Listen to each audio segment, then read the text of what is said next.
Hi friends, good morning అండి. Cauliflower నువ్వుల పొడి కర్రీ ఎలా ప్రిపేర్ చేయాలో ఈ వీడియోలో ఎక్స్ప్లెయిన్ చేస్తున్నాను.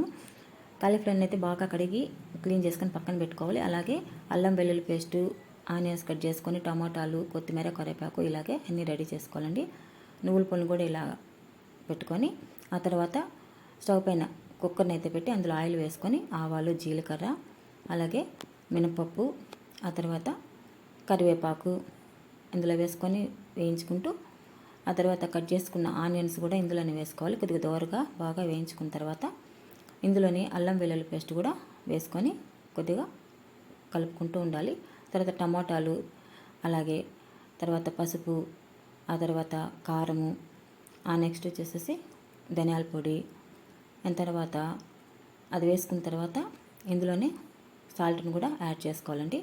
తర్వాత మనము ఈ కాలీఫ్లవర్ అయితే ఉంది కదా, అది కూడా ఇందులో వేసేసుకొని మనకి నువ్వుల పొడి ఒక 2-3 స్పూన్లు ఇందులో వేసుకున్న తర్వాత కొత్తిమీర కూడా వేసేసుకొని కొద్దిగా వాటర్ అయితే వేసుకోవాలండి, ఉడకాలి కాబట్టి. ఆ తర్వాత కుక్కర్కి మూత పెట్టేసేసి ఒక 2-3 విజిల్ పెట్టేసిన తర్వాత మనకైతే కర్రీ ఇలా రెడీ అయిపోతుంది. ఓకే అండి, ఈ వీడియో నచ్చినట్టు